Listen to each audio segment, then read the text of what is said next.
Hi dear friends, and today I am in Rome. Actually, maybe some of you remember I already was here and I met Bernard. Hi Bernard, nice to meet you. How are you? Okay. My very good friend, and actually he have very interesting and very specific, I can tell this hobby. It's actually your lifestyle. And it's not a hobby. It's not a hobby. Yeah, it's when a hobby becomes your life, actually. Yes. And the life of Bernard became, it's for me it's really interesting discovery.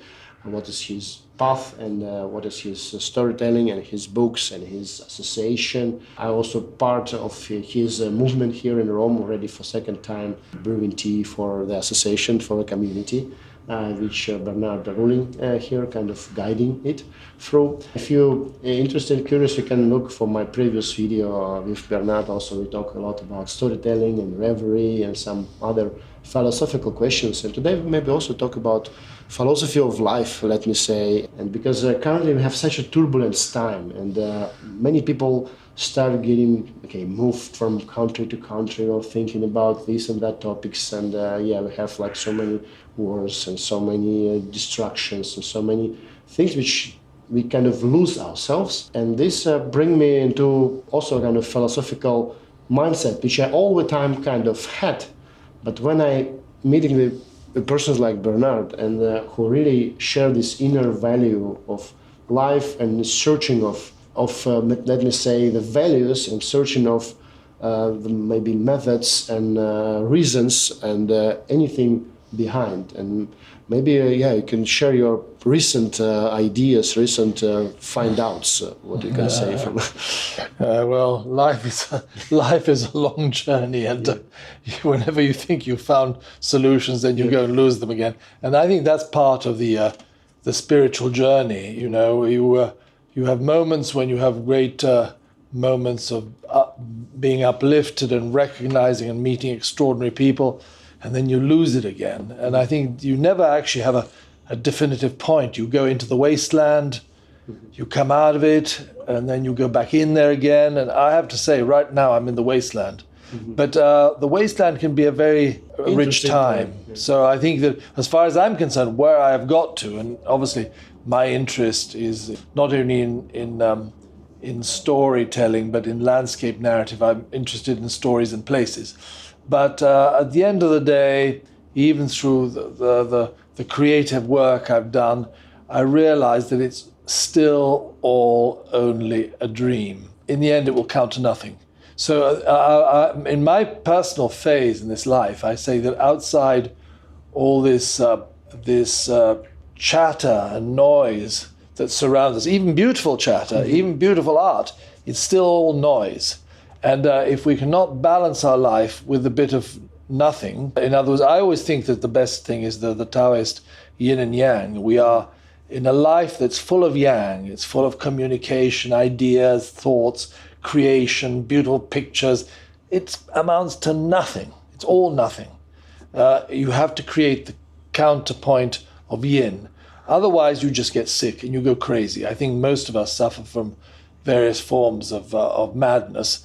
And I think my great concern now, having lived a lot in the Orient, because I felt that what I felt about being educated in a Catholic, Protestant and Anglican environment is that we were being fed ready-made answers to life. And then we were being fed with these priests and vicars who would be intermediaries, so they were really barring our way to the quest. So that sent me to the Orient, to Tibet and India.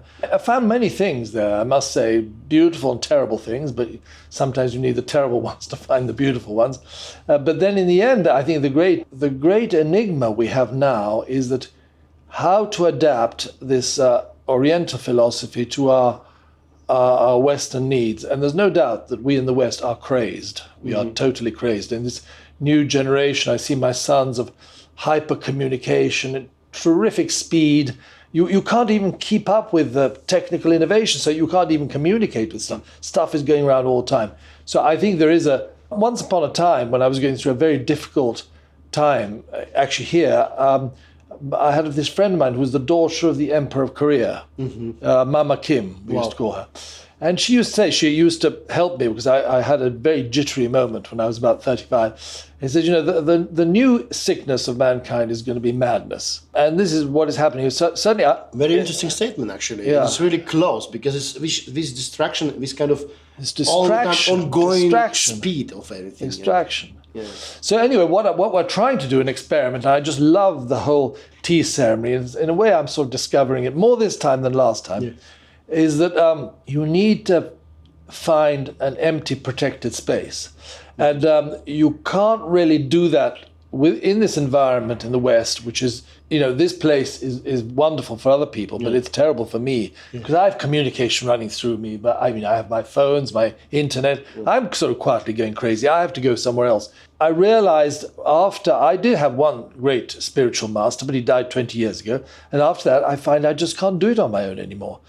Singly, you just need support in order to keep that protected space. So I've just created this ring, which I call Royanji. The name is from a garden in Kyoto, which is a shared protected silence. People come to get together and each in their own denomination safeguard together their silence. But you need to create an energy ring to conserve that. Even if people are doing different things, all they got to do is close their eyes. And that's my only, honestly, it's not even a panacea, but it's like a remedy for this moment.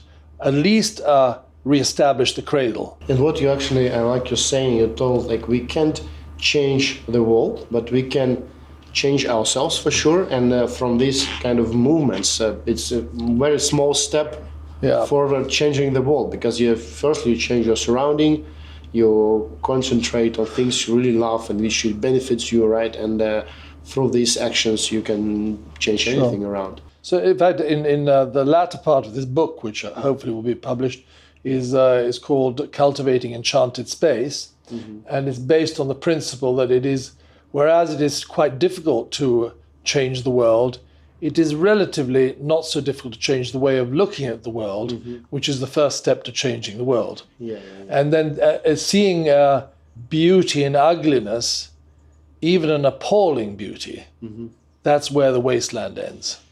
So it's being able to see that beauty. To accept everything, because when we try to fight something which we can't fight, we don't have any capability to fight, right? And now everyone try to, monitoring all the news, monitoring all the things happening around, and we just sometimes have this kind of FOMO, like, I didn't done this, or I didn't follow that. It means I'm outdated in this and that. I'm losing opportunity here and there. For me, as an entrepreneur, it's kind of regular thing. Maybe some people a bit less intention, have a bit less intentions like I have, but I all the time like that. We need to synchronize with reality, but we don't need to be synchronized with anything in this reality, right? So, well, otherwise we become like chattering monkeys. We're just trying to do all this stuff, and the most difficult thing is to be still, actually. What's the kind of focus of what you actually done? You said this morning about to do something which you're good at. Teacher of mine, although indirectly I only read, thank you very much, his books, I never met him, was Joseph Campbell. He was a teacher. He was not just a philosopher. He was a wonderful philosopher. But he taught young people, and he said when he was teaching these young people, and very often they would have this kind of lost look in their eyes.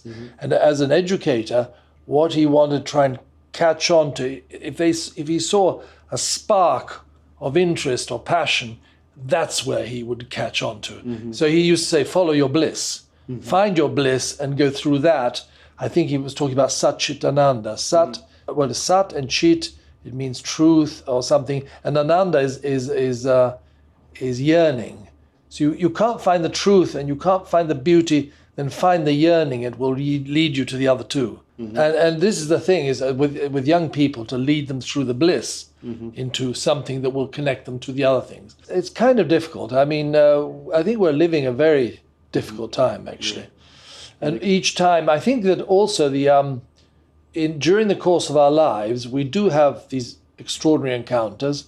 And personally, I feel I've had one. And you do have at some point you have a covenant with someone who has made you the promise of what will be. It never gives you solutions for this life, but it is really about getting to the trespass in the right condition. Yeah, actually, it's about giving like a tool to catch the fish, but not the fish itself. Because I think also the big problem of West people also because we live in established society, right? And people lose their motivation to do something, which is why we all the time searching for something inner because you have everything, and we have no what you discussed yesterday. We don't have too much of motivation to change, or even we have motivation to change, but we don't have motivation to survive because everything already happened.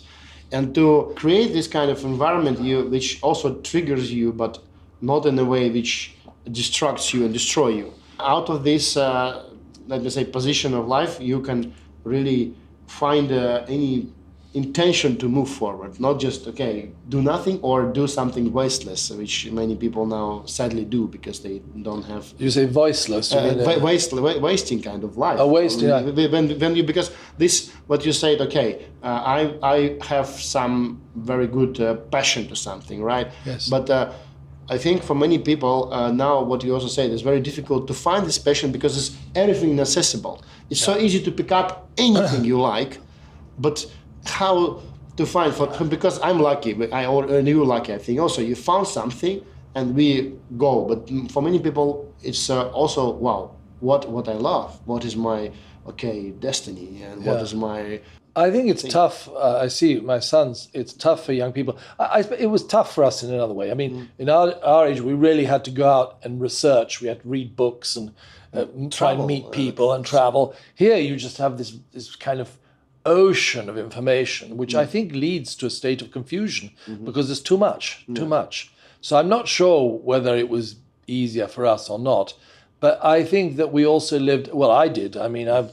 What is it? 30 years older than you are. Yeah. But I lived in an extraordinary epoch, really, where we had the flower power, we had the make love, not war, we had a very strong humanistic movements, and there was a hope for the future, of a new society. So much was happening, and there was great rock music and fantastic music. So I think we were very inspired by that, and I'm not sure they have the same today. There's not that same. I also think that now it's some kind of getting back in a way, and this is what also makes me really sad, because it's like cyclic. It was just said weak men create hard times create strong men create good times, and good times create weak men. And I think we now in this kind of last stage, we had good times. And they have weak men who will possibly already creating hard times, not globally, but from place to place. It can be different from country to country. But still, I feel this I can't call it in one word, but people forgetting about these humanistic values, and they became not overrated, but people don't take it serious enough. So in this case, other people cannot value this humanistic intentions, and in this case, because they make anything hypocritic, to empathize it to the level of nonsense. We were talking about ego. I found that for me, before finding silence, the thing that keeps the wolves at bay. I mean, I'm saying that the predatory wolves that want to take your life away from you. Is good humor, and a mix of being part English. I mean, I just love the kind of English nonsense, which is like almost a brand of Zen. Yeah. I mean, you have these great knowledge actually. You have these wonderful crazy monks. You have talk about Zen crazy wisdom. I remember there was Linji, the master Linji, used to spit in the face of his disciples, and then there was a EQ crazy cloud. Who used to, in his teaching, he would sort of get up and urinate on the statue of the Buddha, and so people were, what is going on? Well, it's just reshuffling everything, because ultimately, I think what the message of this kind of humor is that there is nothing to understand, and all these are icons. But we can be I think we anyway will be crazy, but we can be crazy in a good way. We can have a lot of good fun. I mean, and the good humor is really it kind of good humor is really bad for the ego. Yeah. That's actually. Also, you remember we talked about India and your experience, and you said you met Krishnamurti in person. Yes. Tell me a little bit about this story. For me, it's such a great inspiration person. Well, it was really a life journey, because at a certain point I went through all the best schools. I had all the best education. Formally, I went to the British public school. I met Winston Churchill in my first term at Harrow. He was very old, obviously, because otherwise it would make me very old. All the old boys, we used to go around with straw hats and tails, and we did Shakespeare. But at the end of it, I thought, this is just very brittle, and it's not really giving me any. So I just broke. Oh yeah, one thing, I'll just tell you how it all started. I had working for a multinational company, but I didn't really like it too much. I just got a job, but then they were about to promote me to become marketing manager of a region. And before this meeting, and all the old boys were there, where I was going to be an investiture meeting. And what I did is I turned up dressed up as a woman. Wow. Drag. And they were all in their best suits and everything in the club. I don't even know what I did. I wasn't even just conscious. Wanted to provoke them somehow. Wasn't conscious. I did. Anyway, I got fired. They didn't fire me over dinner, because you know how in especially the British, they thought, keep up a good conversation, with this man who's dressed up as a woman. It's not easy. I mean, I could see they're probably having a hernia. But then I got a letter, and immediately I got the letter. Then I got somebody to take me to the station, and I went down to Belgrade, to Istanbul, and I basically started hitchhiking east across the Anatolian plateau into Iran. I cycled across Afghanistan. Wow. That was tough. But still, that time was much more safe, because I seen the bus from London to Calcutta, like through Afghanistan and Iran. It was a real thing, and now we can't even imagine that. No. Although it was a bit dangerous, I found that people used to throw stones at me. Wow, it's crazy. In Afghanistan, yeah? Well, generally, also in North Africa, we had a lot of stones thrown at. Anyway, I met two people along, and I met them at the Buzkashi. They were walking around the world for UNICEF. They both got killed on the Khyber Pass. Oh, wow. So it wasn't easy. And then I went up into the hills of in the Himalayas. Just really, what was it? In that age, what happened? We had this kind of thing. It was a bit a hippie trail, I would say, but I went on my own. I didn't want to be with anybody. And it was really about, a young guy in the end said, well, what the hell am I doing here? These are the big questions. You don't analyze it. You I want to go there. Yeah, but also I want to know, where have I come from? Where am I going to? What am I supposed to be doing? Yeah. What the hell's going on here? Big question. What the hell's going on? And so I would go into all the caves up in Tatwala Baba. I remember I met some terrible people. So Maharishi Mahesh Yogi, I thought he was terrible. But I went into the ashram in Rishikesh, and there was myself, another guy, the Beatles, and the Maharishi. They were there. They were all there. Wow. We were all there together. They play the music there. Or no? But no. There was George Harrison was twagging away on his sitar. Yes. But the place was magnificent. But I thought the Maharishi was one of those types of false masters that just make money, just terrible stuff. And so I met all these terrible people. And then one night I happened to, and it's really hard to, you're really going and you're trying to find someone who can tell you something about life. Mm-hmm. And most of the things that people tell you just sound so fake, and even at a young age, you find it's.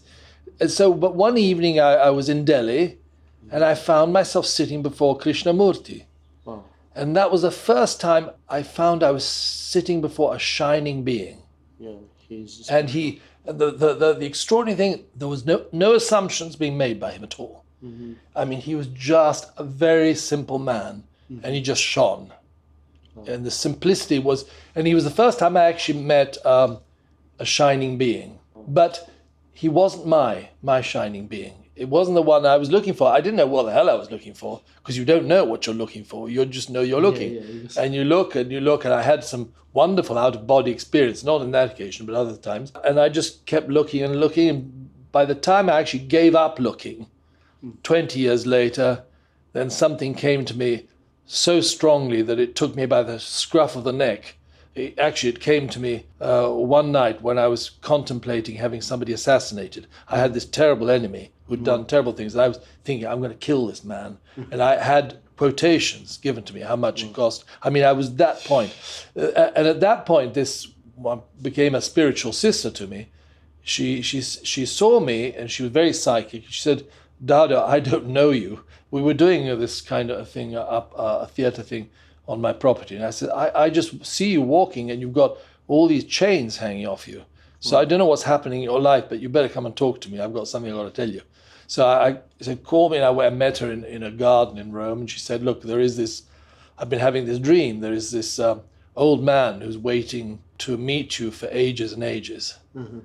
And I said, I want to go. Where's the address? You know, I was so desperate. I said, I either go to this guy, or I'm going to kill somebody. And so eventually I found this man, or he found me 20 years later. Wow. So that was really my first big stop in my life when I finally, I remember I was really fucked up and I was angry. I was still angry. I had big problems. This man had really created a terrible situation around my whole family. And when I flew to Ahmedabad, because he was, I thought he was somewhere in the Parioli area. I said, where is he? Give me the address. No, he says, he's not here. He's in Rajasthan, actually. So eventually I went vegetarian. I went over. And I remember as I flew across to Ahmedabad, I was still in a filthy mood. And on the flight, I was sitting next to this girl called Marina. You know, we'd made very good friends, actually, with Marina. But Eleonora was convinced I was having an affair with her. But I wasn't having an affair. She was just a friend. And so what happened was that just before taking the flight, I heard Eleonora picked up the phone and was insulting Marina on the phone. Yeah. I thought, what the hell's going on? I was just about to take the plane with Marina. So I then take this flight with Marina, who gave me absolute hell on the flight. I mean, I'm just getting hell from people. I haven't done anything. So I really was in a bad mood. And we arrived in Ahmedabad, and so I was still angry. We went down, and we had this rickety old Indian bus waiting for us. You know, it was higher than it was wide. And we got onto this rickety bus, and there were about 10 of us. And I sat there in a kind of huff, just steaming.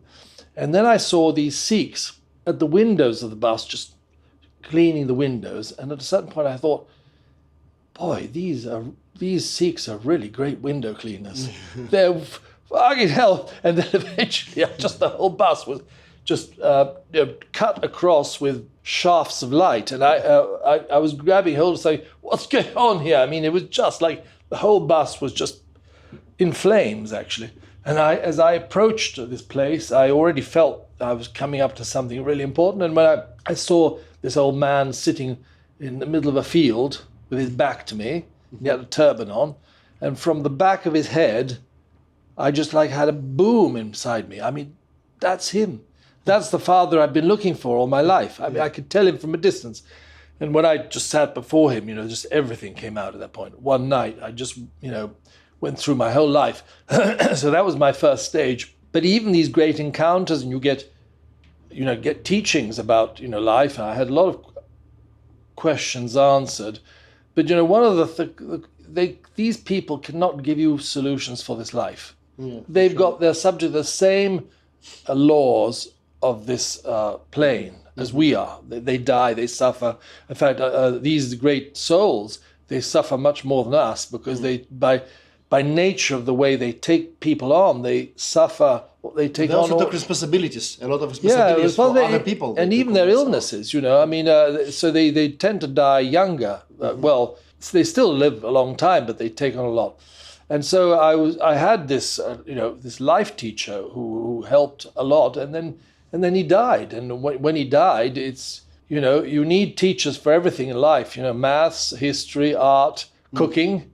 No. But nobody realized that you actually need a teacher for life. No one actually learned psychology in the schools, and I all the time was surprised. Okay, like when we are parents, okay, we have 3 kids, and we just all the time thinking with my wife, okay, why do we not educate kids about very basic psychology, like very basic rules of communication, not rules of the country when you live, like you need to follow these kind of rules.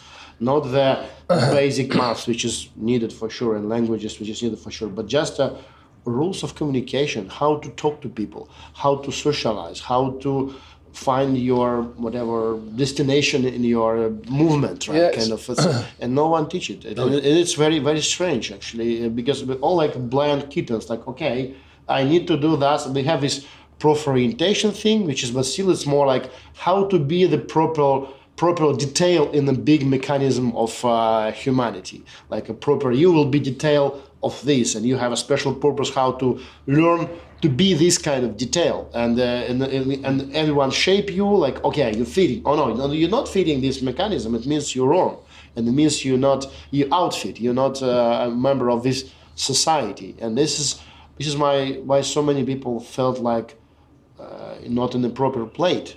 But no one gives you this plate, and we only can find it themselves. Okay. I suppose there aren't really a hell of a lot of people equipped to give that kind of information. That's the problem, you know. It's a very difficult one, I think. But about this topic of, let me say, the reason of life, let me say, or not concrete, a little bit chaotic and a little bit abstract questions, but in general, what we just discussed yesterday, what do you think about this Ramakrishna saying, like, everyone need to create your own sect, and in this case, we'll have peace on this planet.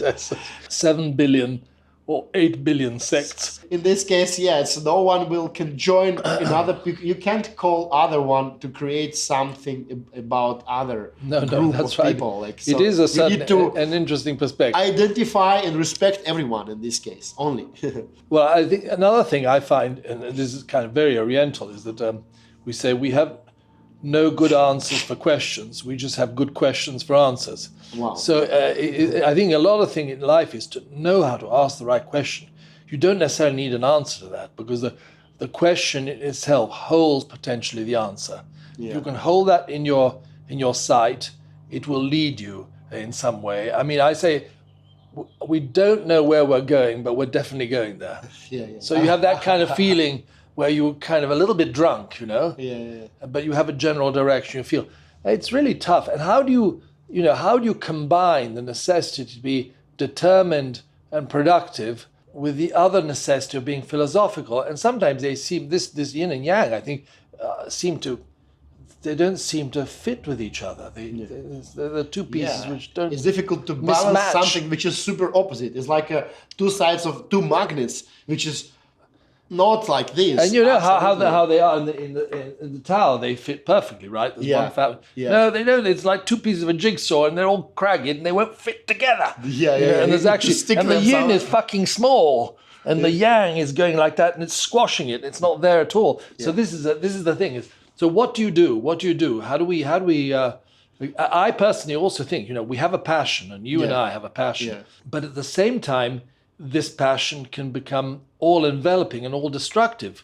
I get obsessed. I mean, I get up in the morning and I just keep going. And then I realize that one day I will have to take all my passion on all the things which I've done, which I think are beautiful and wonderful, and I'm going to chuck them all away. Yeah. It's like doing a mandala, You have to just eventually destroy it. Even that is an illusion. Yeah. Some people, I had an artist friend who said, I paint these paintings because I feel it is a song to God. Mm-hmm. Bullshit. Yeah. That's a song to your ego. Yeah. Don't illude yourself. Mm-hmm. One day you will have to throw that all away. And I think that's why this garden, which has represented so much magic, is a cosmogony for me. I mean, through this garden, which was already magical because of things that have happened here. I mean, God knows the things that have happened here. We've had the beginning of Christianity with Constantine came through our land. We had Just for you to know, we are now located in this garden near Rome, which has significant history for a few thousand years. Actually. Yes. And that's a really very special place of where the family of Bernard coming from. So it's basically the garden, the first imperial garden of Rome, where we're on the magic end. The main imperial garden was been taken over by the state because it's a very important archaeological site. The first statue of Augustus Caesar was found there. These incredible frescoes, etc. But we are living in a place which you would call. There are some places which are of great power, and I call them crucibles, like in alchemy. Yeah. A crucible is where you transform lead into gold, right? Yeah. Which potentially this is what it is. And we had the beginning of the Roman Empire was kind of nurtured here, and the end of the Roman Empire was piloted here because my Italian family were responsible for bringing the Roman Empire to an end, which only ended in 1929. Wow. Because what happened was the church, after Constantine, took over the instruments of the empire. Wow. And although They just use it as the same. Well, yeah, they use it like all politicians use it. The instrument of power is, well, like Putin has now done. He says, I spoke to God, and God told me I have to do this war for the nation. Yeah, fine, go on. Telling them that crap. But that's what politicians do. They say, I walked to the top of the mountain. In the name of God, kill this and I went to a mountain and I spoke with the angel, or I spoke to God, and now I come down. Such a creepy bullshit. And if you don't do what I say, I'm going to cut off your head. Because I have the authority. I have the investiture, right? So anyway, we brought that to an end because the church took over the strings of the empire in Rome after Constantine moved it to Constantinople. And they would not let go until the unification of Italy, when finally the troops of Garibaldi had to attack Rome. They got through Rome, but then the Vatican resisted. Oh, wow. They did not. I mean, why would a city that owns an empire want to be part of a nation? They said, "Come into the nation." No, we've got an empire. It didn't exist. The empire was of the collective imagination. It's like a mythological, but we still live in this. That's even more difficult to break down, the collective imagination.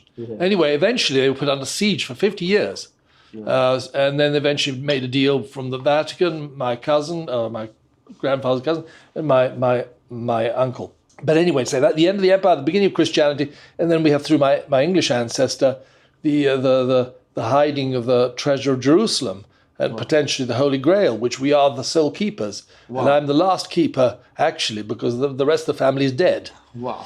And this and other things are here in this crucible. And through these things and many others that came out, like the story of Livia and Apollo and Daphne and all this stuff happened. I mean, I can't even begin to tell you the things that have happened here. I thought, well, this is actually...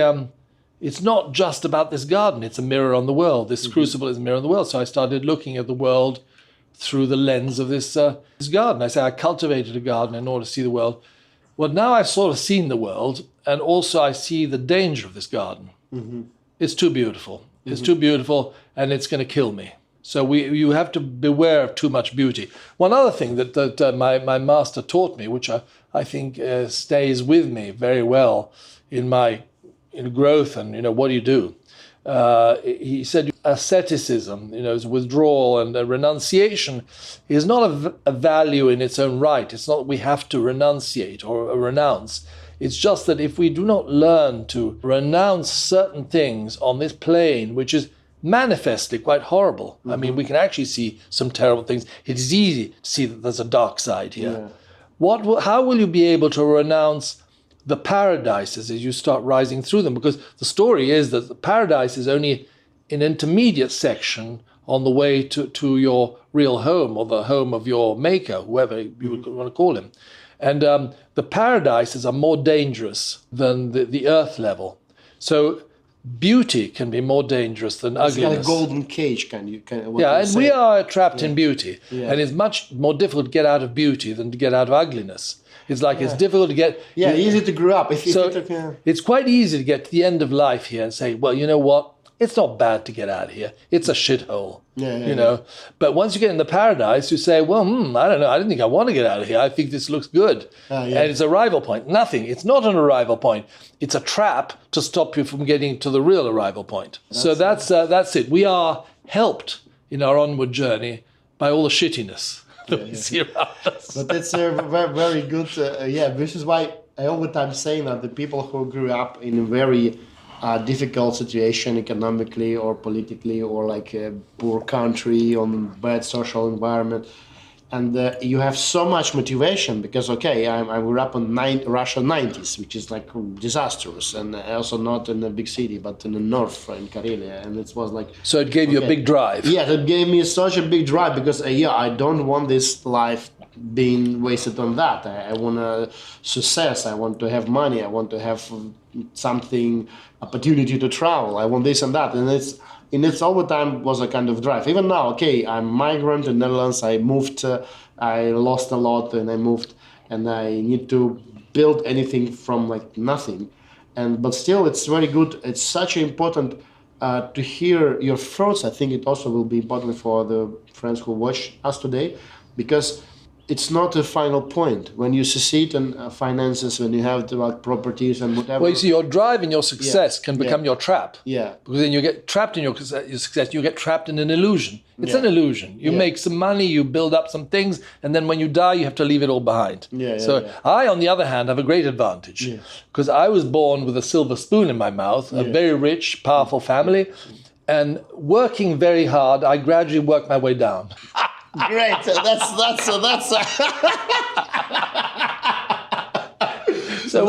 best philosophy I ever heard. And also, some people need to grow from the bottom to the top, and some people need to. But you have to work hard. I mean, it would have been much better if I'd done nothing. You know, you just sit there, you have all that money, you don't do anything. Don't do anything, because what you do, you're just going to do wrong. So not just me, but other members of my family, we slowly dismantled what my great-grandfather had made, because he had the drive, you see. Yeah. So you have all these people struggling to go up, and then we have all these other people struggling to go down again. But they're all struggling.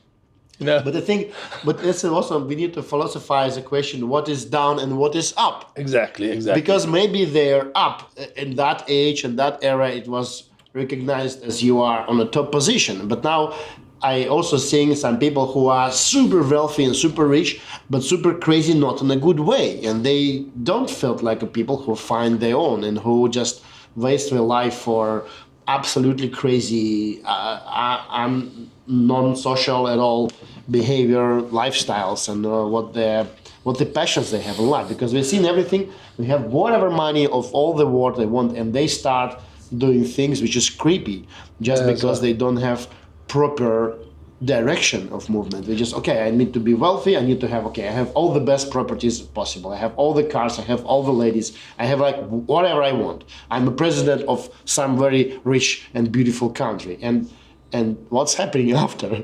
So because so this inner motivation, like to being, how we can describe it? Like what is this method of happiness, or where is this happiness? Maybe which can be super personal, but still, what do you think about it? But is the object of life to be happy? Yes.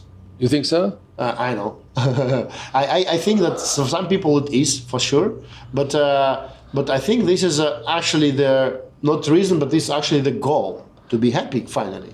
You can be happy in very different position, social-wise, okay? I think nobody can be definitively happy. I think happiness is a stage. Mm-hmm. I think life is undulating. You never have happiness with that. That's the nature of being alive and being a human being. I think you can't. I don't know what you know. I think the object of life is to find out what the object of life is. Yeah, in this case you're happy because you find out the object. Yeah, even if you're not happy in the all I know it's all an illusion. That I'm convinced of. I mean, I've written a book, I've done stuff, but in the end, I know it's just, you know, it's been a nice pastime, but a pastime that I don't want to be a trap at a certain point. Yeah. That's why, you know, I'm negotiating to sell this place. Mind you, the new buyer, who is a very rich film producer, he's agreed to keep the Story Garden in place for a number of years because then our association will continue to use it. But I don't want to own it. The ownership is the problem, you know. Oh, yeah. No. I have to move up. So I'm going to explore. I've found Great Britain very much reduced by Brexit. They've kind of become inward looking. I don't know. And I found that certainly my experience in England was not a good one. I met a class of English people, aristocratic people, were very arrogant and stupid, actually, in the end. And I then discovered my love for the the Celtic people, the Scots, the Welsh. I think they have a lot of passion. So I love that. I don't know what's happened though, but after Brexit, they got messed up too. So I want to explore. I want to come to Amsterdam. Yeah. Okay, So I think that's an interesting city because it's in Europe, and I feel that the Dutch have a lot of energy. Yeah, they have. They also have this kind of curiosity of life. What I also found was one of my intentions, because they kind of open to the world. Because like many nations, partially like France and Germany and Italy for sure, also they have like very strong this kind of national identity on anything. And Dutch also for sure have their own identity in many things, but still they're much more open to the world and much more accepting. And this is why it became kind of also through understanding Asia and Japan and China and Indonesia was their colony and everything, and they kind of infused all these modern intentions of Westerners to go to East, what we just studied. So this to create this kind of connection, a bridge, because we're such a stuck in something. And this is also about happiness, because when you come to I used to live such a long time in China. When you see the people who have nothing, but they 100% happy. I feel that they are happy, and you feel it in India or any other countries. And we also have it here partially, but still we kind of feeling of loss of this inner principle, like where maybe you go somewhere, but you not even want to analyze what is the direction, or you just follow the mainstream agenda. Okay, this is written in the law, I need to be this and that person, follow obey the general principles, and just find nothing in life finally. In my maps, I have there are two ways of travel in my maps. One is to orient to divine, and the other one is divine to orient. Orient to divine is when you know where you're going, but you don't know why you're going there. And divine to orient is you don't know where you're going, and you don't even know why you're going there. What you think is not the best? The only two ways to travel. In the end, you just don't know where you're going. But the only thing, you might know where you think you're going to go, but you don't know why you're going there. And the alternative is not to know where you're going. You don't even know where you're going there. So I think that's a bit a parable of life. You know, a lot of things happen incidentally. You know, we may have a will, then things happen. They can change that direction. I think you have to take those changes on board. They come as a way of telling you something, and you go with the flow sometimes. So I don't think we are entirely. It says, I am the captain of my heart. Am I entirely? I don't know. Yeah. I know there's not a lot of other things that are captains of my heart. It's very difficult to summarize our conversation, but I think they just in the beginning you said about this creating kind of silence space, like to enchanted space. I think it's one of very important tool, and what we actually talk also about tea. It can be a tool of. This is the point. I think this is the point. Is if you lose your way, at least reestablish the cradle. Yeah. Because if it's a bit like in meditation or prayer, unless you have your hands joined, not in prayer, nothing can collect in those hands. It will run through. So what I see, the yin, creating a circle of people who share silence, who've kind of lost their way. Some people are Buddhist, some people are Christian, some people have mantras, whatever. But you were there and you sit together to collect something. And I think if you sit there in the position of holding your hands together, even metaphorically, something will come into them. Yeah. And it's kind of an implicit asking. You're not actually saying you're asking, but of course you're asking. You're asking for somebody to come and tell you something. Yeah. And I think that's the only thing I can think of. Reestablish the magic circle, get some like-minded people to come and share it with you. There is no ideology, there is no church, there is no religion involved. Just each person. No dogma. No dogma. Each person has his silence. Interesting questions come up at that point. I noticed some people say, "What am I supposed to do with my eyes shut?" What do you mean? What are you supposed to do with your eyes shut? I was amazed. Sleep? It's not sleep. You don't sleep. But I don't know what to do, and they get panicked. And they fall into then you start asking questions, and then maybe that helps you a little bit. But that's the only solution I have right now, is reestablish the circle of silence. And I assure you, you cannot really conserve that silence on your own anymore. Not in the West.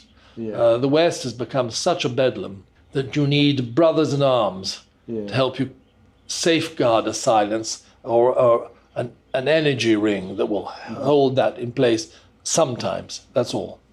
Okay, thank you very much, Bernard. All right. Such a wonderful conversation. Nice to see you again. Yeah, for me it's also such a enjoying meeting, and yeah, for sure we'll meet in Amsterdam and in Rome here. And let's meet again and drink some tea and tell some stories and share some silence. For sure, for sure. That's it. That's and the key. guys, I will leave the link for Bernard book. I hopefully, or maybe at least at your page and contacts if you will be in Rome and want to be part of his Part of whatever. Part of whatever. It's fascinating how do we met, and it's great that we had this conversation. Thank you very much for watching, and thank you, Bernard, again. Thank you again. Thank you so much. Bye. Bye-bye.